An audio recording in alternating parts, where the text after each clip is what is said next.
በስመ አብ ወወልድ ወመንፈስ ቅዱስ አሐዱ አምላክ አሜን። ሰኔ 3 ቀን የሚከበሩ ዓመታዊ የቅዱሳን በዓላት አቡነ ተጠምቀ መድኅን።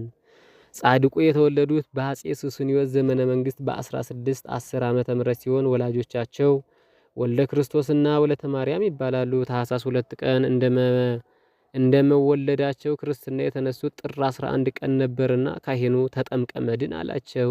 ምድረ ጎጃም ከበቀሉ ታላላቅ ቅዱሳን አንዱ የሆኑት አባ ተጠምቀ መድኅን ገና ከሕፃንነታቸው ጀምሮ ጸጋ እግዚአብሔር የጠራቸው ነበሩ። ሕፃን እያሉ ቃለ እግዚአብሔር መማር ቢፈልጉም አባታቸው ግን በግድ እረኛ አደረጋቸው። እርሳቸው ግን በሕፃን ልባቸው ቢሆንም ቤተሰቡን ማሳዘን አልፈለጉም። ይልቁኑ ወደ በረሃ ይወርዱና አንበሳውን፣ ነብሩን፣ ተኩላውን ሰብስበው እንዲህ ይሏቸዋል፣ በሉ እኔ ልማር ልሄድ ነው፣ ስለዚህ እስከ ማታ ድረስ ጠብቁልኝ ብለው ለአራዊቱ አደራ ይሰጣሉ። በጎችን፣ ከብቶችን፣ ፍየሎችን። አራዊቱም ከበጉ ከፍየሉ ከላሙ ጋር ሲቦርቁ ይውላሉ። ተጠምቀ መድኅን ደግሞ ዳዊቱን ወንጌሉን ሲማሩ ሲጸልዩ ውለው ማታ ላይ ይመለሳሉ አደራ ወደ ሰጣቸው አራዊቶች። ተጠምቀ መድኅን በሕፃንነታቸው ቁርስና ምሳቸውን ለነዳያን በመስጠት በቀን አንድ ማዕድ ብቻ ይቀምሱ ነበር። 23 ዓመት ሲሞላቸውም ወደ መርጡ ለማርያም ሄደው መንኩሰዋል። ከዚያም ጊዜ በኋላ ለ37 ዓመታት በፍጹም ተጋድሎ ኑረዋል። ራሳቸውን ዝቅ አድርገው አገልግለዋል። ከጎጃም እስከ ሱዳን ድረስ ወንጌልን ሰብከው በርካታ ሰዎችንም አሳምነው አጥምቀዋል። ካህን ናቸውና 7 ገዳማትንም 12 አብያተ ክርስቲያናትንም አሳንጸዋል። ጻድቁ በተሰጣቸው መክሊት አትርፈው በ60 ዓመታቸው በ1670 ዓመተ ምህረት በአጼ ዮሐንስ ጻድቁ ዘመነ መንግስት አርፈዋል። እግዚአብሔር የምሕረት ቃል ኪዳንም የገባላቸው ሲሆን አጽማቸው ዛሬ በጋሾላ ቅዱስ ጊዮርጊስ የእናቶች ገዳም ውስጥ ይገኛል። ከአባታችን ተጠምቀ መድኅን ረድኤት በረከት ይክፈለን። በዚህ ዕለት እናታችን ቅድስት ማርታ ትታሰባለች። እናታችን ቅድስት ማርታ በቀደመ ሕይወቷ እጅግ ኃጢአቷ የበዛ ሴት ነበረች። እጅግ ቆንጆ መሆኗን ሰይጣን ለኃጢአት እንድትጠቀምበት አባበላት። እርሷም ተቀበለችው። በወጣትነት ዘመኗ በመልኳ በገላዋ በርካቶችን ወደ ኃጢአት ሳበች። መጽሐፍ እንዲህ የሚል ለሁሉም ሰው መጽሐፍ እንደዚህ ይላል፣ ለሁሉም ሰው የመዳን ቀን ጥሪ ያለውና አንድ ቀን በበዓለ ልደት ወደ ቤተ ክርስቲያን ሄደች። ዘበኛው ግን ሲያት ተጸየፋትና አትገቢም አላት። ተከራከረችውም ለመነችውም፣ ግን አልተሳካላትም። ሰዓቱ የቅዳሴ ቢሆንም እርሷ ግን እሪ አለች፣ ጮኸች። ለቅዳሴ የቆሙ ሁሉ በመታወካቸው ጳጳሱ ወጥቶ ገሰጻት። ያን ጊዜ ነበር ወደ ልቦ የተመለሰችው። በጉልበቷ ተንበርክካ መራራ ልቅሶን አለቀሰች። ጳጳሱም ተማጸነችው፣ አባቴ እጠፋ ዘንድ አትተወኝ። በዚህ በምድር ባለች ቤተ ክርስቲያን እንዲህ ከተከለከልኩ በሰማይማ እንዴት ይሄ ስራዬ ያስከለክለኝ? ወደ ጌታ አድርሰኝ እባክህ እያለች ለመነችው።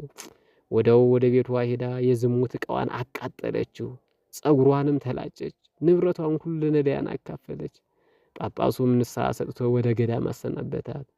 ወደ ገዳም ገብታ በዓት ተቀብላ ጾምና ጸሎትን ከእንባ ጋር አዘወተረች። ለ25 ዓመታትም በፍጹም ተጋድሎ ከበዓቷ ሳትወጣ አንድም ሰው ሳታይ ኖረች።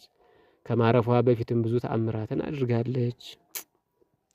የቅዱሳን አምላክ ለእኛም ዕድሜ ለንስሐ ዘመን ለፍስሐ አይንሳን፣ ከበረከታቸው ይክፈለን፣ በኃጢአታችን ለመጸጸት ያብቃን።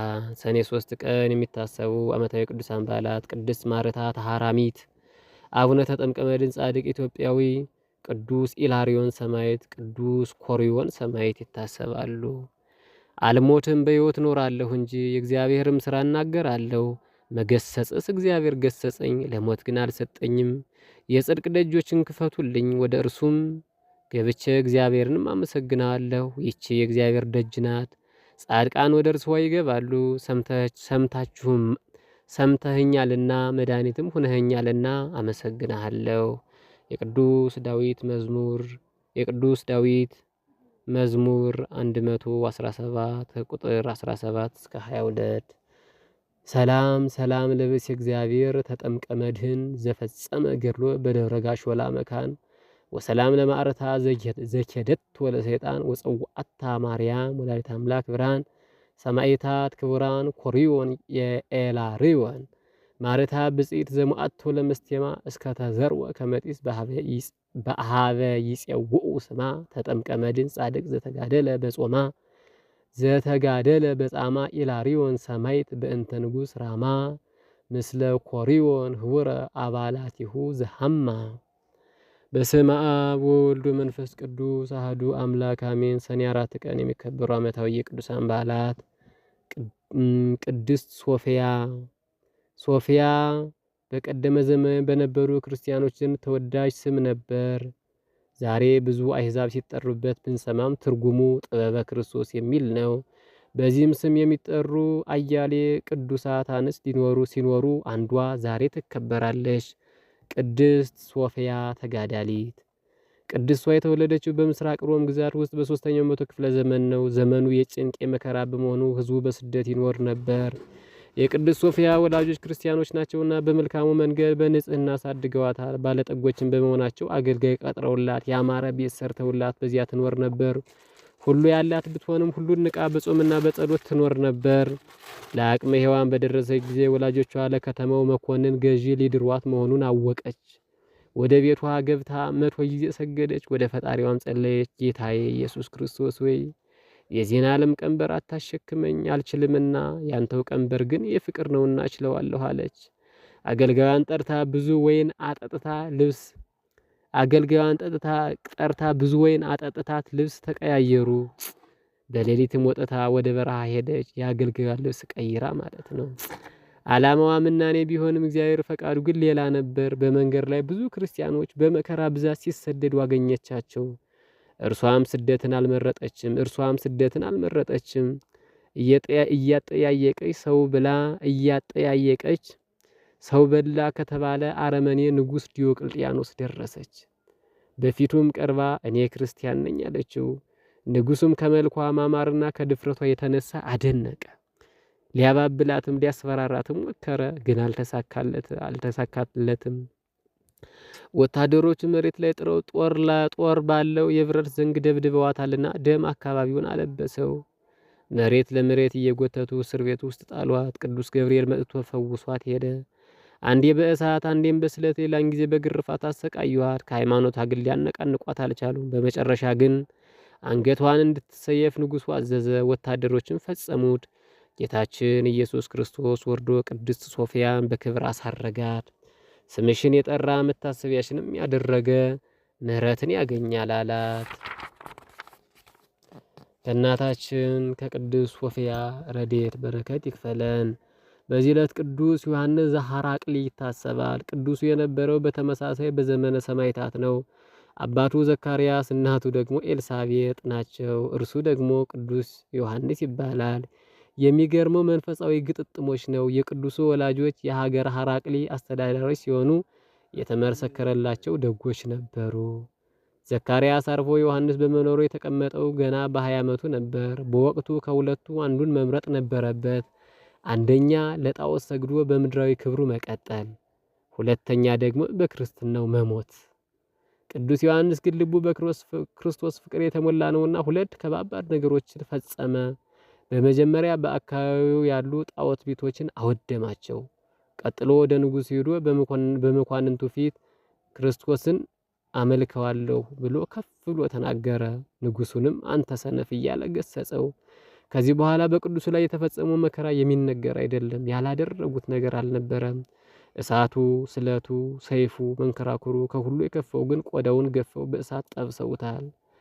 እርሱ ግን ስለ ሃይማኖት ይህን ሁሉ ታግሶ በዚች ቀን አንገቱን ተሰይፏል። አምላካችን እግዚአብሔር ግፋ ሰማዕታትን አስቦ እኛንም ከሚመጣው መከራ ሁሉ ይሰውረን፣ ከበረከታቸው ከጭክንናቸውም ያካፍለን። ሰኔ 4 ቀን የሚከበሩ ዓመታዊ የቅዱሳን በዓላት ቅድስት ሶፊያ ተጋዳሊት ወሰማዕት፣ ቅዱስ ዮሐንስ ዘሐራቅሊ ሰማዕት፣ ቅዱስ ሳኑሲ ሰማዕት፣ ቅዱስ ማርያ ሰማዕት፣ ቅዱስ አርቃዲዮስና ባልንጀሮቹ ሰማዕታት፣ ቅዱስ አሞን ሰማዕት ይታሰባሉ። እንግዲህ አትፍሯቸው፣ የማይገለጥ የተከደነ የማይታወቅም የተሰወረ ምንም የለምና። በጨለማ የምነግራችሁን በብርሃን ተናገሩ፣ በጆሮ የምትሰሙትን በሰገነት ላይ ስበኩ። ስጋን የሚገድሉትን ነፍስን ግን መግደል የማይቻላቸውን አትፍሩ። ይልቅስ ነፍስንም ስጋንም በገሃነም ሊያጠፋ የሚቻለውን ፍሩ። የቅዱስ ማቴዎስ ወንጌል ምዕራፍ 10 ከቁጥር 26 ሰላም ለሳኑሲ ለእህቱ ወለእህቱ ማርያ እለ አረዩ መዓተ በእንተ ክርስቶስ ኬንያ መፍቀሪተ ጸሎት ድንግል ሰማዕት አልፋ ኦፍ ሶፊያ ዮሐንስ ዘተቀትለ በብሔረ ጳንጦስ ወፍርግያ አሞኒ ወሚናስ አርቃዲዮስ ወዲሞናስያ ሰላም ለሶፊያ ጊዜ መተሩ ክሳዳ ዘተረክፈ ስጋሃ ኮይኖ ጻዳ ወዮሐንስ ዘሐራቅሊ ዘተካፈለ ክበዳ ሳኑሲ ወማርያ ለሀገረ በልኪም በአውዳ ምስለ ሰማይታ ዘአውፈዩ ደመስምኦሙ ጋዳ ዘአቅረብኩ ማህሌተ አዘኪርያ ይላፈ ምለተ ጸምዱከ ዘልፈ ለላ አነብብ ተወከፍ ዘንዴቴ መጽሐፈ እንተረሰይ ከእግዚኦ ጸሪቀ መበለት ኩፈ እምለ አብኡ ቡላን ዘተርፈ ነቢያት ቅዱሳን ሐዋርያት ሰባኪያን ሰማዕታት ወጻድቃን ወመላእክት ትጉሃን ደናግል አዲዮ መነኮሳት ሄራን ባርኮ ጉባኤ ዛቴ መካን እስከ አረጋዊ ልሂቅ እምንኩስ ሕፃን ለዘ ጸሐፎ በክርታስ ወለዘ አጻፎን ዘይደርስ ወለዘ አንብቦ ወለዘ ተርጎሙ በልሳን አዲስ ወለዘ ሰምዐ ቃሎ በመንፈስ በጸሎቱ ማርያም አራጭተ ኩሉም ባይ ስውረ ይመሐረነ ኢየሱስ ክርስቶስ ስውረ ይመሐረነ ኢየሱስ ክርስቶስ ስውረ ይመሐረነ ኢየሱስ ክርስቶስ ወይፈኑ ለነ ጸጋ መንፈስ ቅዱስ እምይእዜሰ ወእስከ ለዓለም ወእስከ ዳግም ምጽአት ወስብሐት ለእግዚአብሔር ወለወላዲቱ ድንግል ወለመስቀሉ ክቡር አሜን። አቡነ ዘበሰማያት